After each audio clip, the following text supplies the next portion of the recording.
Bonjour à toutes et à tous. Je suis très ravie d'être ici à Montréal. Merci beaucoup pour l'invitation, Monsieur le Ministre Eric Kerr. Ladies and gentlemen, distinguished guests, it's a true pleasure to be here in Montreal, a global hub for AI and technological innovation. As I stand here today, I'm reminded of the words of one of your most cherished artists, Leonard Cohen. There is a crack in everything. That's how the light comes in. These words hold a profound truth, especially when we think about the world of cybersecurity. In our increasingly digital world, vulnerabilities, those cracks, are inevitable. But it is through those very cracks that we find the light, the opportunity to learn, to adapt, and strengthen our systems. Cybersecurity is not about preventing breaches, it's about embracing resilience, finding strength in transparency, and building trust even when the challenges arise. This spirit of resilience and collaboration is what brings us together today. Today, more than ever, we must focus on collaboration in cyberspace.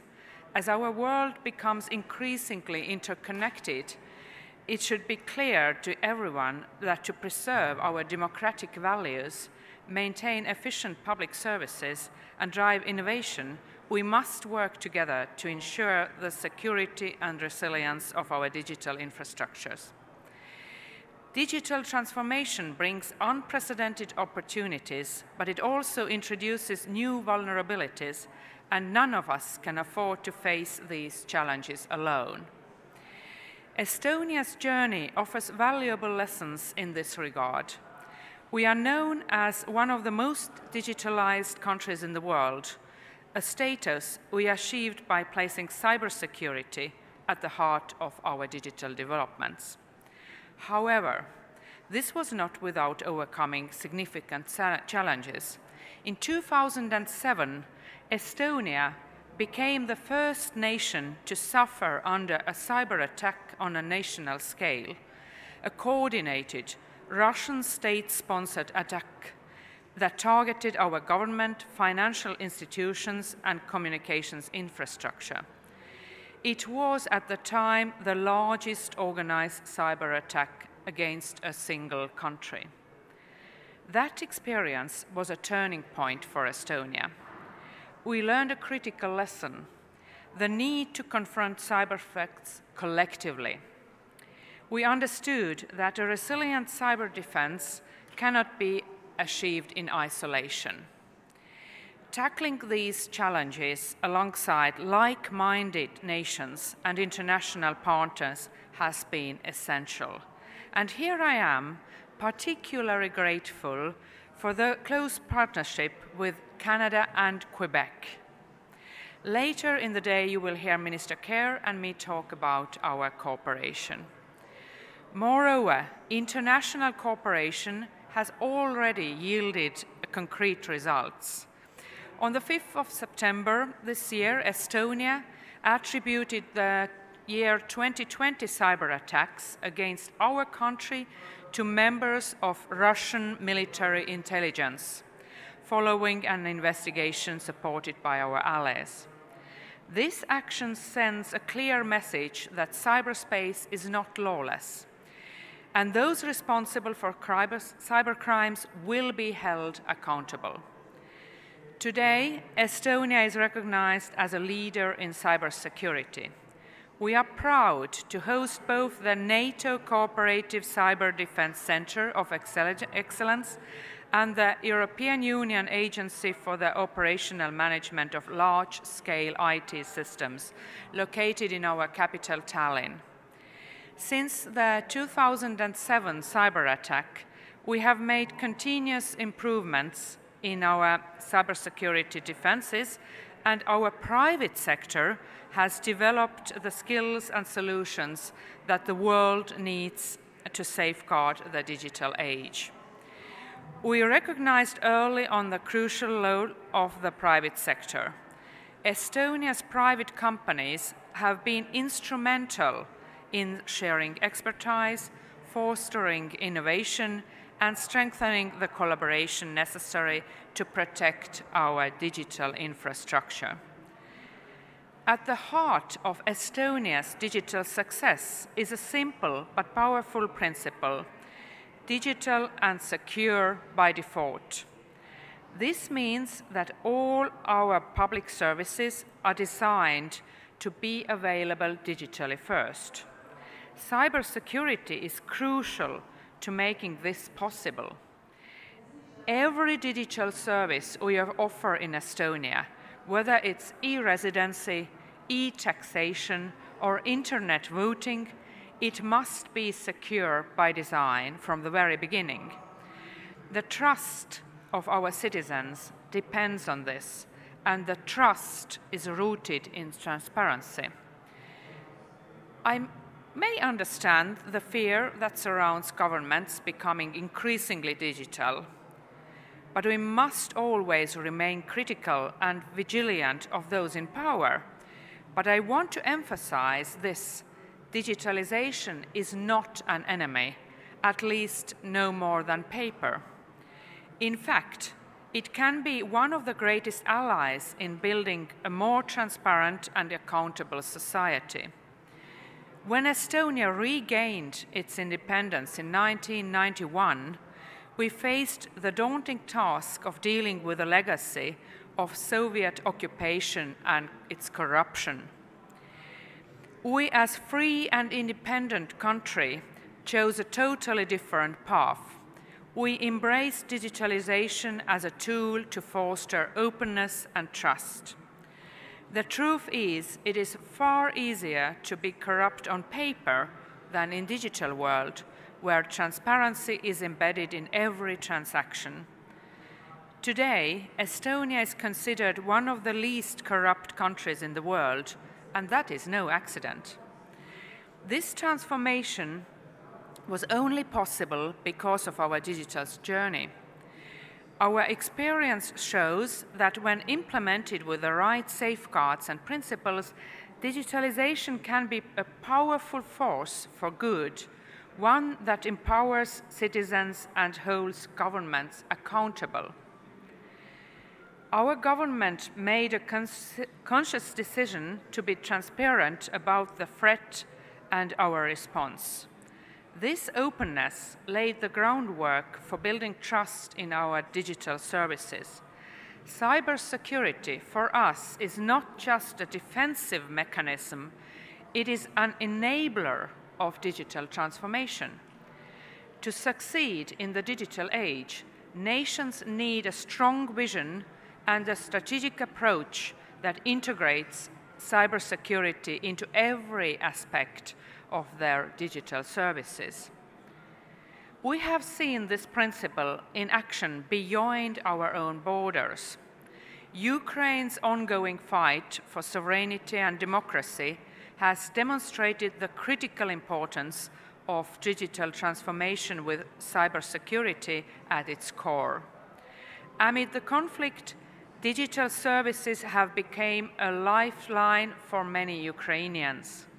E-services, in some cases, have been the only means for citizens to access vital public services, including their identity documents. Estonia, in partnership with Canada and Quebec, is proud to provide comprehensive support to Ukraine, including crucial assistance in strengthening their cybersecurity efforts. And I know that Minister Kerr and his team are doing a lot to support our joint efforts. Slava Ukraini. The Ukrainian experience is a powerful reminder of the stakes involved. Digital infrastructure is not just about convenience, it is about resilience. It is about ensuring that even in the face of adversity, people can access the services they need, and governments can continue to function effectively.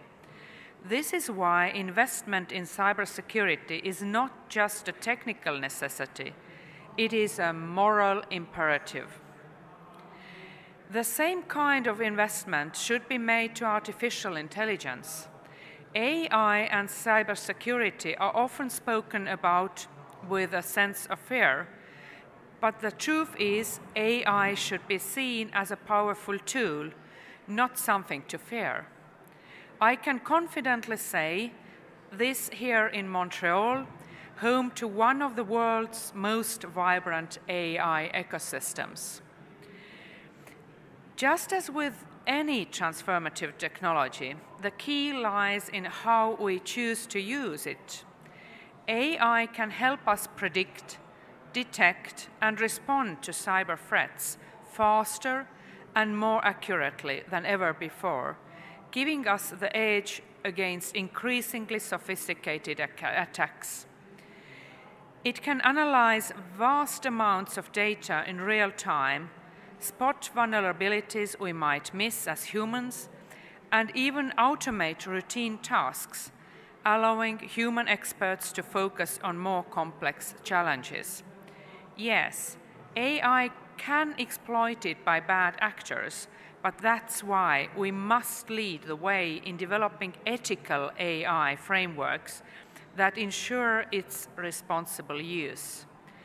If we approach AI with the right mindset, it will become one of our greatest allies in protecting our digital infrastructure, enabling security at a scale and speed we have never seen before.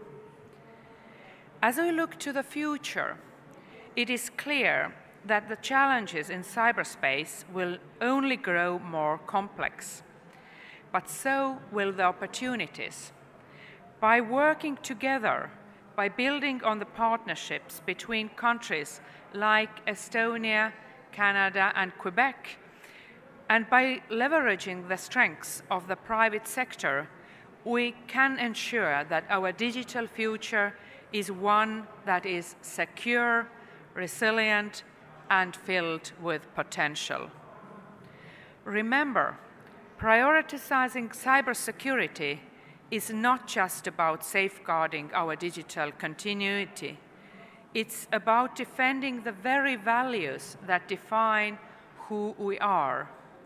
In today's world, the digital realm is where our most fundamental freedoms are exercised, where our democracies function, and where innovation thrives.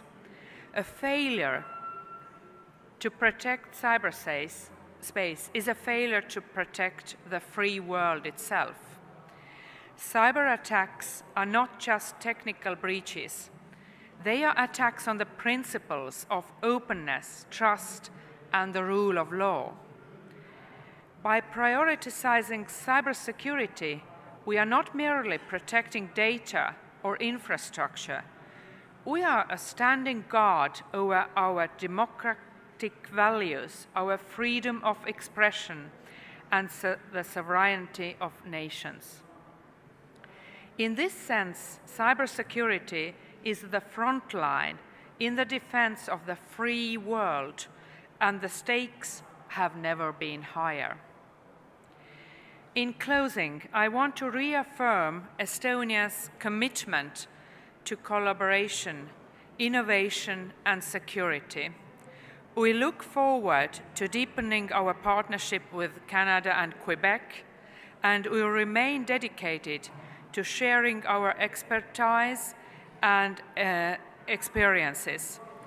Together, we can shape a digital world that protects our shared values, advances our societies, and enables progress for all. Thank you, and let us continue this journey together. Merci beaucoup.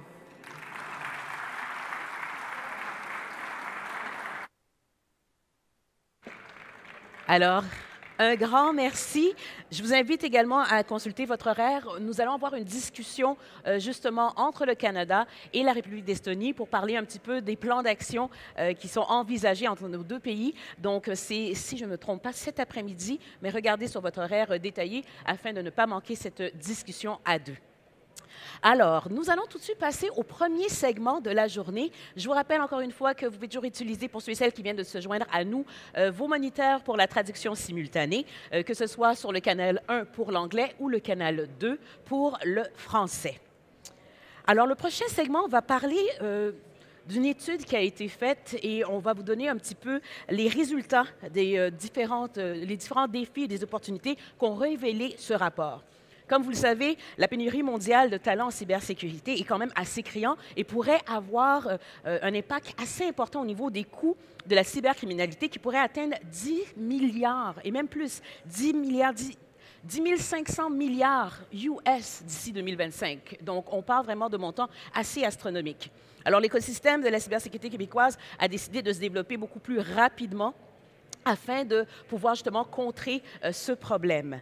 Alors, on va vous parler des principaux résultats, comme je vous disais, de cette étude. Et pour nous parler et discuter de ce rapport, j'invite sur scène Lisette Lamotte, la directrice générale de Prompt, qui vous présentera également ses invités. 30 minutes de discussion très intense sur la question. On l'accueille.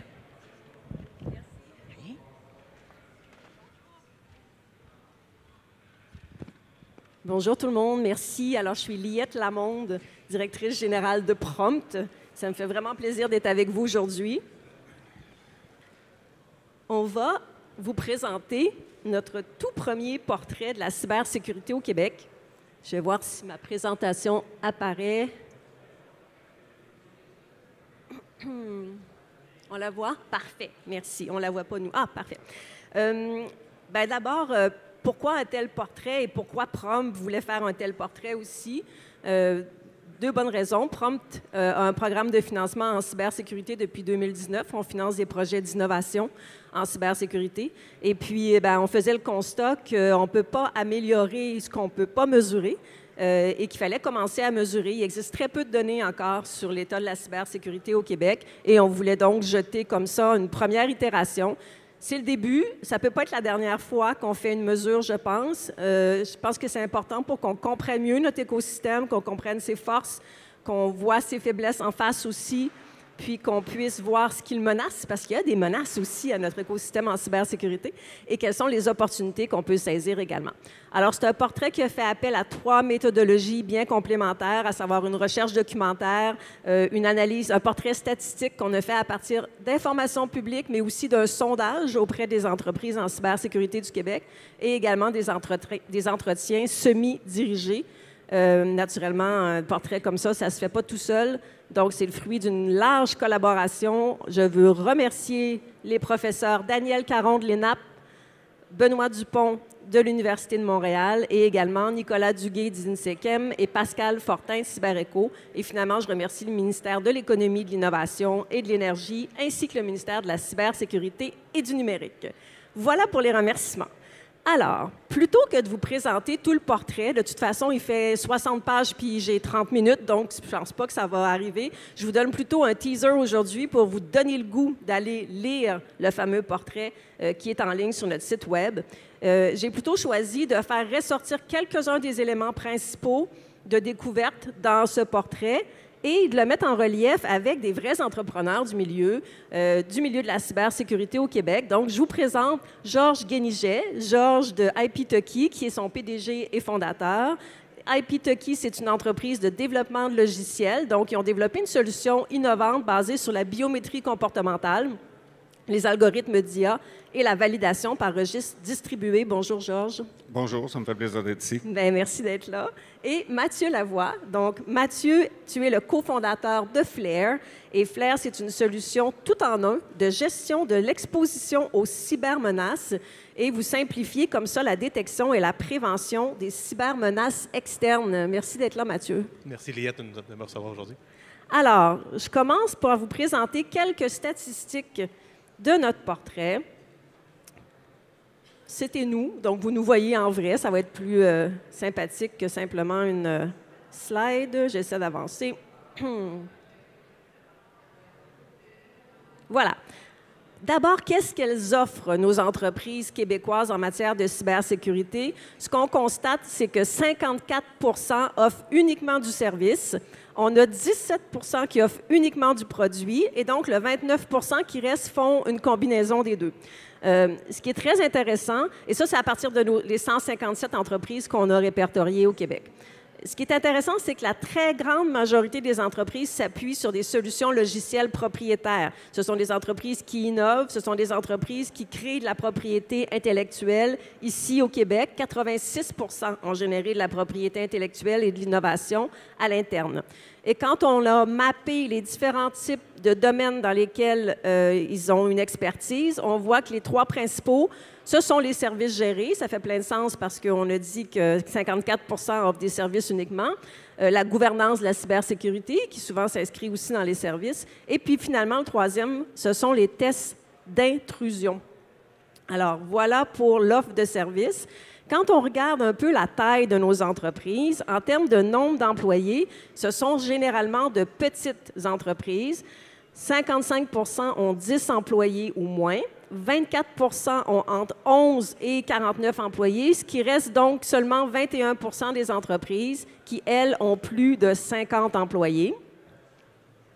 Et en termes d'âge, on dit souvent qu'on est dans un écosystème de la cybersécurité qui est jeune au Québec, mais il faut se rappeler qu'avant qu'on parle de cybersécurité, on parlait de sécurité de l'information, on parlait de sécurité informatique aussi. Donc, il y a plusieurs entreprises qui existent dans ce milieu et qui maintenant sont inclus dans ce domaine de la cybersécurité, ce qui fait en sorte qu'on a quand même 47 qui ont 5 ans ou moins, parce qu'on a vu développer plein de nouvelles startups dans les dernières années, et on en a 53 qui, elles, sont en activité depuis 6 ans et plus.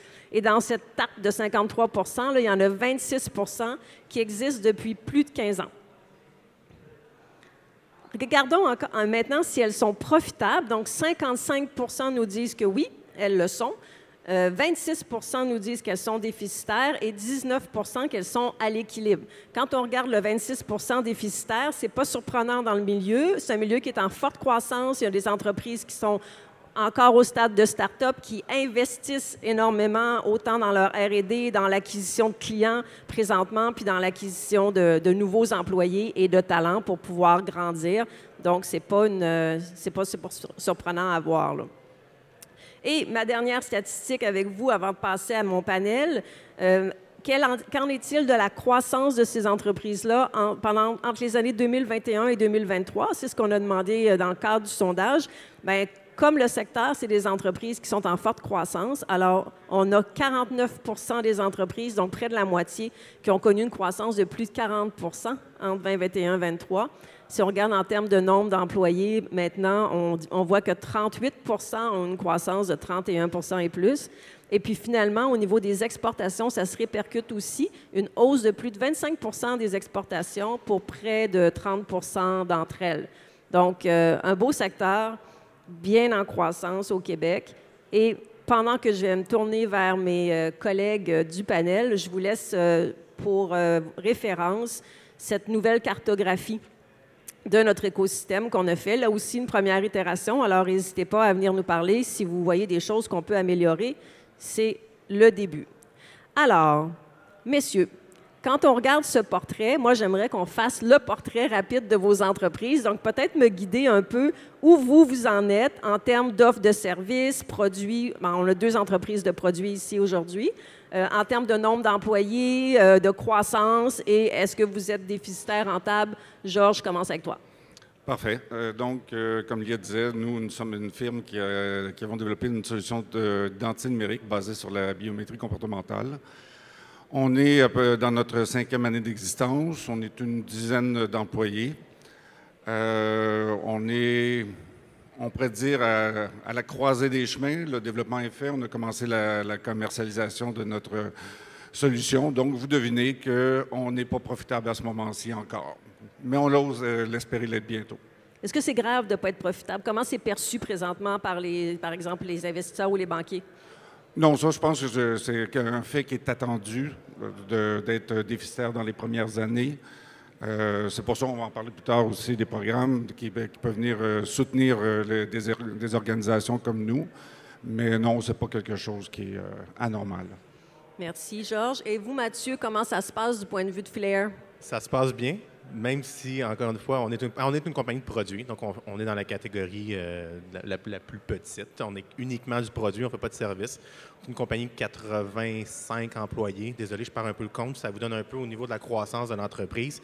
Mais encore une fois, on est une compagnie en capital de risque, donc on est toujours déficitaire. Donc, même si la croissance des revenus est très bonne, est très grande, tout l'argent qui est généré par ces ventes-là est réinjecté dans l'entreprise et l'entreprise aussi utilise du capital externe pour croître plus rapidement parce qu'on est sur un échiquier mondial. C'est-à-dire qu'on compétitionne contre d'autres joueurs mondiaux et on est vraiment dans une approche d'injecter du capital pour stimuler la croissance d'une certaine manière artificielle de l'entreprise pour atteindre une plus grande part de marché à terme. Donc, on est encore dans du capital de risque, on est encore dans la forte croissance.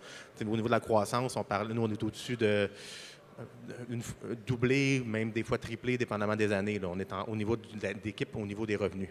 Donc, c'est vraiment cette croissance-là qui est attendue. Puis c'est l'entente qu'on a avec les investisseurs. Tant que cette croissance-là continue, tant qu'il y a un potentiel de l'entreprise, donc, il va y avoir de l'injection de capital qui va pallier au fait que la compagnie est déficitaire. Donc, voilà pour nos 2 entreprises panélistes aujourd'hui. Je vous emmène sur les 4 principaux défis qui ont été identifiés dans le cadre de notre portrait. Donc, le premier, c'est le talent. Ce n'est pas surprenant. On va en parler avec chacun de nos panélistes de chacun de ces enjeux et défis-là.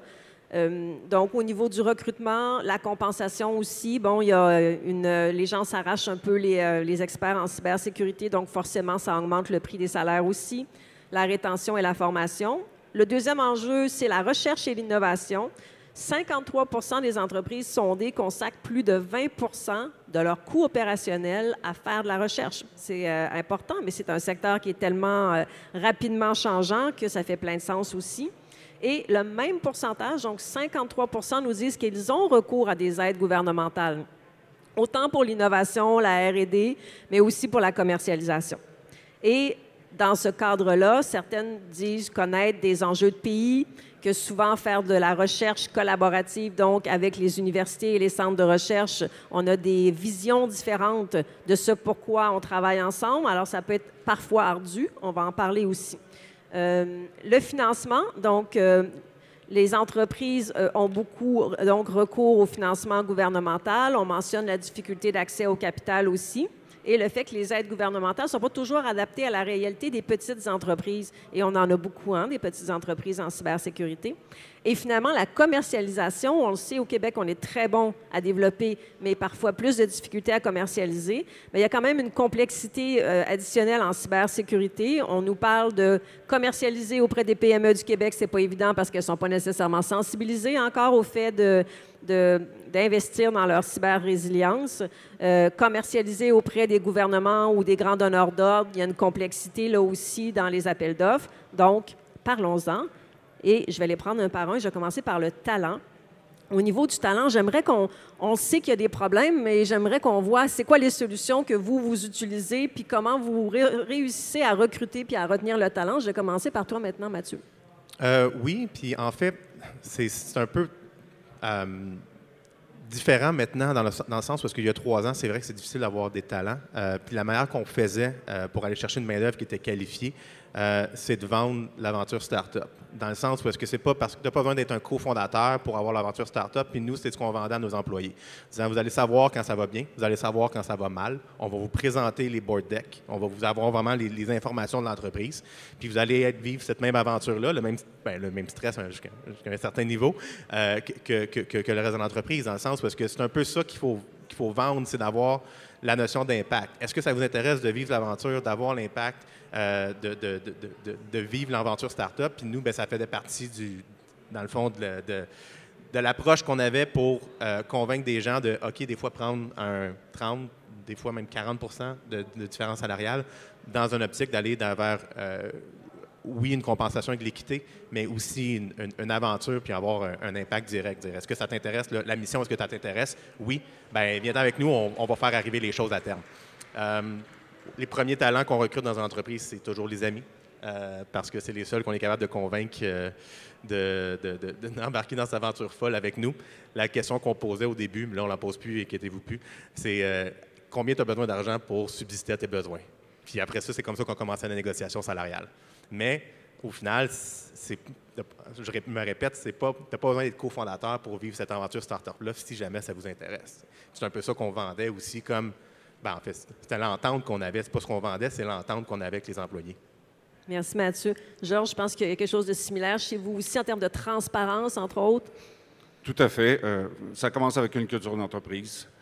C'est effectivement difficile au départ. On n'a pas beaucoup d'argent. Mais un entrepreneur se doit d'avoir recouru à toutes sortes de solutions, toujours être en mode de comment je peux faire. Comme Mathieu disait, effectivement, on n'a pas beaucoup d'argent. Nous, on a commencé avec beaucoup des stagiaires, convaincre les gens, mais au-delà de ça aussi, c'est de convaincre les gens, un peu comme Mathieu disait, de se joindre à un projet, à faire partie d'une aventure, de ne pas être un numéro au sein de l'équipe. Puis ça passe d'abord et avant tout, en tout cas, je vais parler pour moi, par moi. C'est ma responsabilité de communiquer avec mes employés, de leur dire, quand les choses vont bien, c'est le fun à dire, mais être capable aussi de leur communiquer que quand les choses vont mal, puis il va en avoir des choses qui vont aller mal. On va rencontrer un bourrof. Ça va être, il va y avoir de l'incertitude pendant un certain temps, mais il y a telle chose qui se pointe à l'horizon, on est confiant. Donc, on part avec ça, puis c'est même qu'on crée une culture, puis vous seriez surpris de voir comment les gens sont prêts. Puis on les détecte en entrevue. Il y en a qui viennent pour le cash. Puis ceux-là, ben, on ne sait pas. Des fois, on va les prendre parce qu'ils ont une expertise pointue, mais je dirais que ce n'est pas souvent la solution gagnante. Vous voulez avoir des gens avec qui vous avez le goût de travailler, vous avez le goût d'avoir des gens qui, le lundi matin ou le dimanche soir, vont avoir le goût de joindre avec vous autres, d'interagir avec vous autres. Donc, ça passe beaucoup par le principe de la communication. Puis après ça, ça va se diffuser. Ces gens-là vont commencer à parler à d'autres personnes, puis là, votre compagnie va finir par se faire connaître un peu plus. Ils vont savoir qu'ils n'auront pas le meilleur salaire, mais ils vont avoir une expérience. Puis c'est quelque chose qu'on peut conserver. Nous, on est quand même bien financés. On a passé par la croissance. On a eu des rondes de financement. Là, on est dans un endroit où est-ce qu'on est moins dans cette situation-là, mais on a quand même conservé cette transparence-là. C'est quand même une culture d'entreprise, une valeur qui peut persister. Puis les gens sont assez brillants pour comprendre. Des fois, on dit tout le temps, on veut pas stresser les employés, on ne veut pas leur mettre une pression. Au contraire, les gens sont capables de comprendre cette réalité-là. Ça facilite la rétention aussi. Hein? On va passer au deuxième, qui est la recherche et l'innovation. Moi, je vous amène surtout sur le terrain des collaborations. 32 des entreprises de notre sondage disent qu'elles font des collaborations avec le milieu académique et de la recherche. Je pense que c'est un peu votre cas aussi, du moins vous l'avez testé. Je vais commencer avec toi cette fois, Georges. Dis-moi, c'est quoi les bons trucs pour que ça fonctionne, des collaborations? Ben, moi, c'est ma première entreprise que je lance. Fait que souvent, je me suis retrouvé à être un peu dans l'inconnu. Mais j'ai commencé, moi, j'ai toujours cru à la collaboration. La collaboration n'est pas juste à l'externe, elle est à l'externe. J'ai toujours dit qu'on sait une partie des choses, on ne sait pas tout. Puis il n'y aura personne dans une organisation qui va tout savoir. Puis même dans l'ensemble de ton organisation, tu as besoin d'aller chercher des collaborations à l'externe. Nous, on a été financés par plusieurs programmes de PROM, puis dans ces programmes-là, on a été amenés aussi à rencontrer des collaborateurs dans des universités, à l'ETS entre autres, où est-ce qu'on a développé une collaboration avec certains professeurs. Le conseil que j'ai à donner, c'est que dans cette collaboration-là, vous devez dès le départ mettre de façon claire, puis si on ne le savait pas trop au départ, vos objectifs. Parce qu'il y a quand même des fois un disconnect entre ce que le milieu universitaire cherche c'est quoi leurs objectifs, puis nos objectifs à nous. Les nôtres sont beaucoup plus applicatifs. On veut un résultat, on veut quelque chose qui va marcher. Donc, si j'avais un conseil à donner, c'est de ce côté-là, de bien au départ vous asseoir avec soit des professeurs universitaires, soit des centres de recherche, puis bien définir ça, puis définir un lead du côté du projet.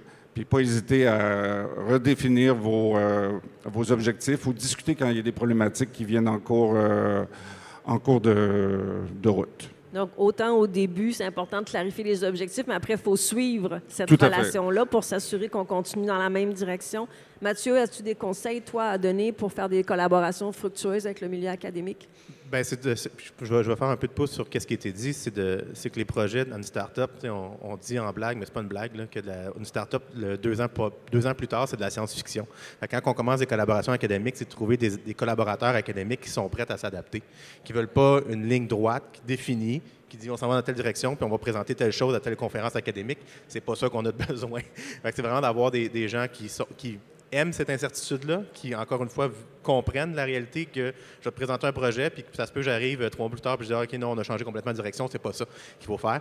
Puis d'avoir des gens qui sont à l'aise et intéressés par ce changement de dynamisme-là de temps à autre. Moi, Donc, je peux... bien si je choisir peux- le chercheur aussi.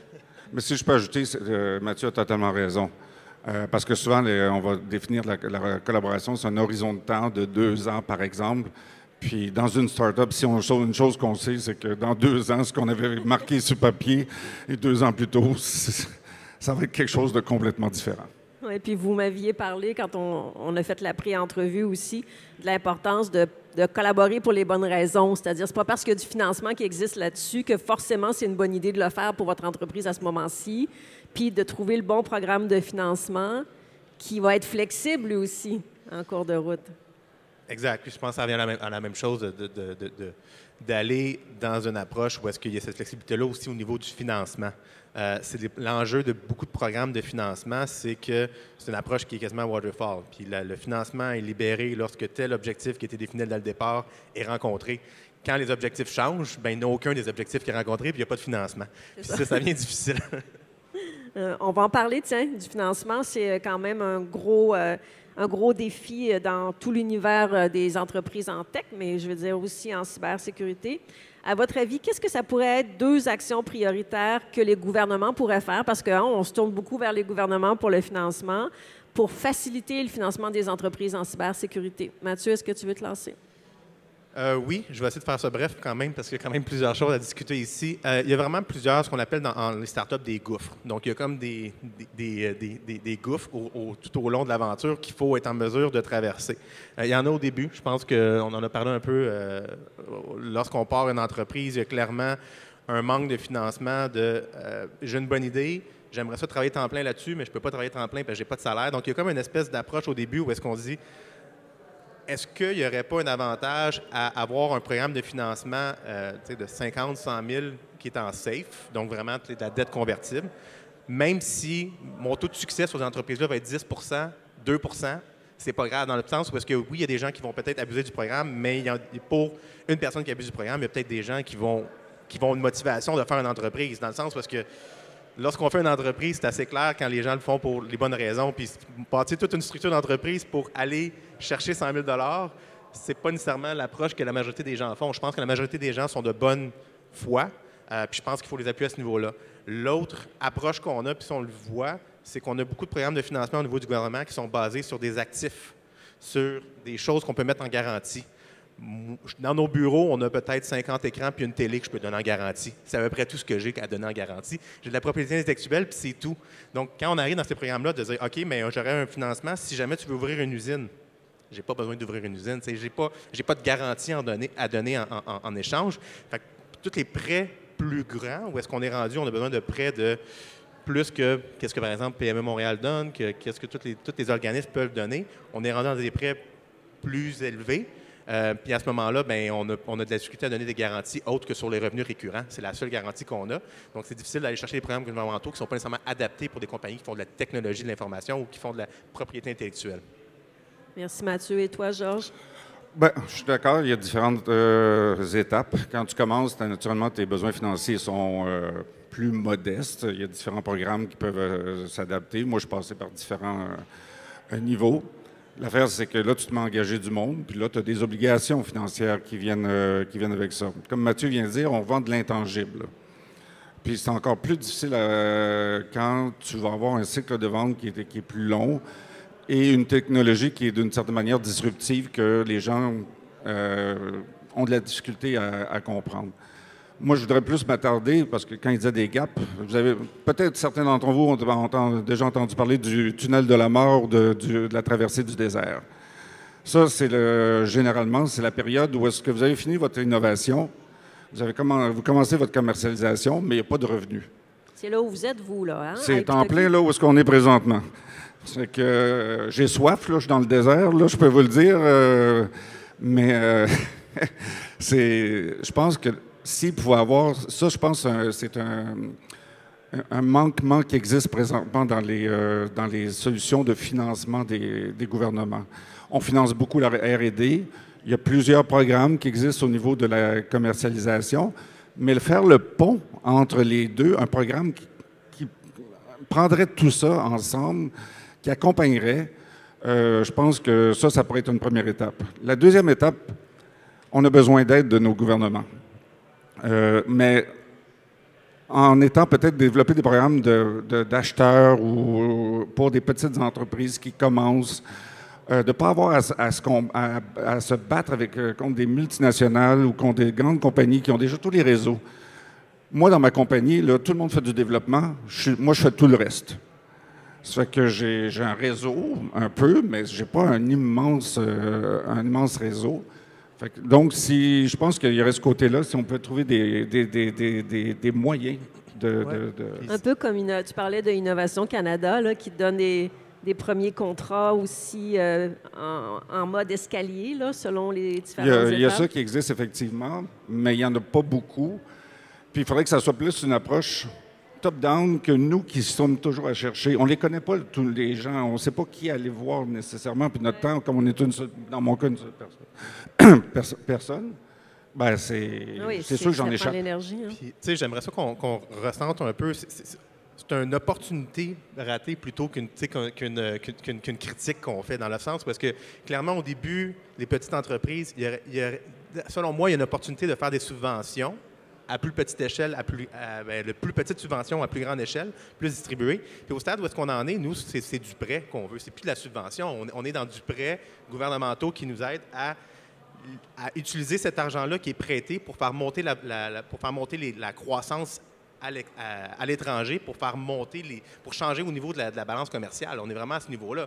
Donc, on est vraiment dans une approche de est-ce qu'on est capable de prendre du financement non dilutif, donc du prêt qu'on va rembourser avec intérêt, pour faire grandir l'entreprise à un niveau qui est plus grand que simplement le faire avec du capital de risque qui va coûter une partie de l'entreprise à toutes les fois.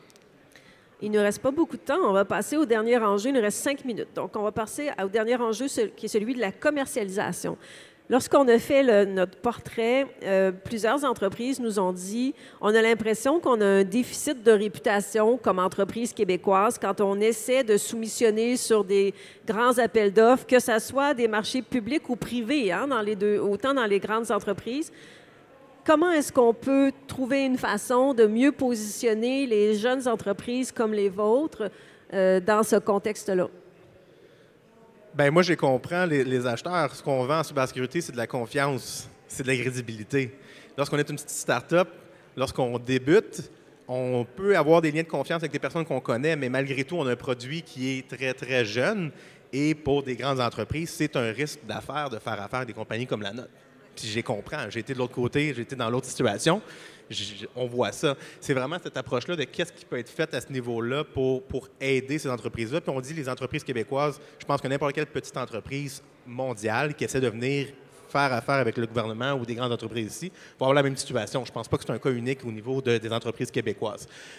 Ceci étant dit, je pense qu'il y a des approches qui peuvent être faites quasiment des paris par des entreprises, dans le sens où il faut qu'il y ait des manières de faire où est-ce qu'il y a des budgets qui sont réservés pour des preuves de concept avec des petites entreprises.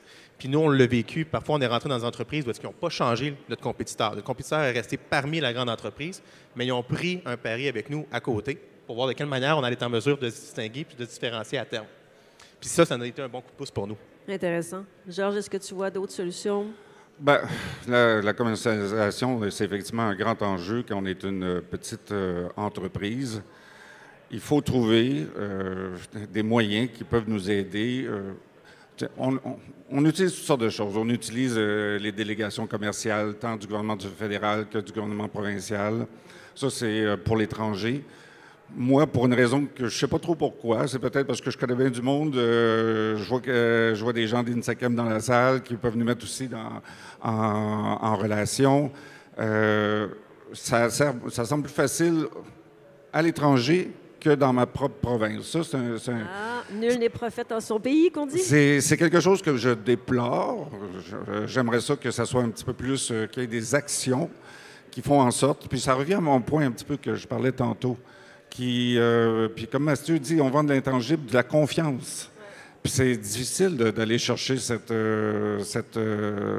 confiance-là. Fait que si on pourrait trouver des moyens où est-ce qu'on accompagne, soit par des formes de garantie ou quelque chose, de même des POC, parce que, bon, les POC, là, c'est des proof of concept, pour ceux qui ne savent pas.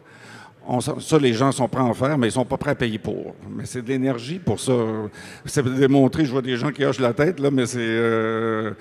à un moment donné, tu te dis, ben là, je ne suis pas là pour travailler gratuitement. Je suis là pour faire croître une entreprise. On ne veut pas juste des subventions. On veut faire en sorte qu'un jour, on s'affranchisse des subventions, puis qu'on devienne une entreprise qui rayonne, qui recrute des talents ici au Québec, puis qui fait de l'argent, puis que tout le monde, les employés, puis moi, je fasse de l'argent. Fait que s'il peut y avoir des moyens de même, ça revient un petit peu comme je disais tantôt, des programmes, parce que je connais des programmes, par exemple, où est-ce qu'on va dire, je peux vous donner de l'argent si vous trouvez un client, mais si je ne l'ai pas, si je ne le trouve pas, la personne qui est prête à prendre le risque avec moi, je ne peux pas plus avancer. Si on peut trouver une façon de le faire à l'inverse, peut-être que ça pourrait donner un coup de main. Merci. On voit qu'il y a déjà des choses qui ont été mises en place, mais qu'il y a encore de la place à l'amélioration. Puis c'est parfait, on est là justement pour en discuter. On arrive à la fin, donc j'aimerais vous amener à votre conclusion chacun. Est-ce que vous avez un souhait pour l'industrie de la cybersécurité ou pour vous-même comme entreprise dans cette industrie à faire aujourd'hui? Ben, moi, je suis très confiant. Je regarde le dynamisme. Ma compagnie fait partie d'un organisme qui s'appelle CyberEco. Il y a beaucoup de choses intéressantes qui se font au sein de la cybersécurité. C'est juste que mon souhait, c'est de peut-être arranger un peu plus l'écosystème, qu'on puisse accompagner de bout en bout une entreprise pour qu'elle fleurisse. Merci, Georges. Mathieu? Moi, je suis très optimiste dans l'optique où est-ce qu'on est rendu au point où est-ce qu'on a des gens qui ont vendu leur compagnie, qui recommencent une deuxième compagnie. Donc, on est rendu à un stade où est-ce qu'on a une base établie de gens qui l'ont fait, qui ont fait le chemin, qui l'ont fait jusqu'à un certain moment. Nous, on est rendu à un stade, si je pense à une autre entreprise qui est à peu près au même stade que nous, qui est Cohash, on est rendu à un stade où est-ce qu'on amène le point un peu plus loin. On continue à faire le chemin, puis on espère que quand l'aventure va se conclure pour notre entreprise, bien, que ça allait aider d'autres personnes à embarquer. Je pense que ce qui est le plus encourageant, c'est qu'on voit une base qui se solidifie de gens qui l'ont fait, qui ont réussi, qui recommencent puis qui aident. Donc, on voit comme un premier tour de roue qui est fait. Puis dans ce sens-là, moi, je suis encouragé par l'écosystème qui grandit puis qui solidifie. Qui devient de plus en plus mature aussi avec ces expériences gagnées-là. Bien, je vous remercie infiniment, Mathieu et Georges, pour cette discussion avec moi. Vous avez accès donc à notre portrait de la cybersécurité. It's also available in English on our website, so please go download it. And je vous en souhaite une excellente lecture. Puis, si vous avez le goût de jaser avec nous, on va être au coin ici, puis on peut aussi se retrouver à notre kiosque qui est dans la section INSECEM, le kiosque de Prom. Merci pour votre attention. Bonne fin de journée. Bon forum. Un grand merci.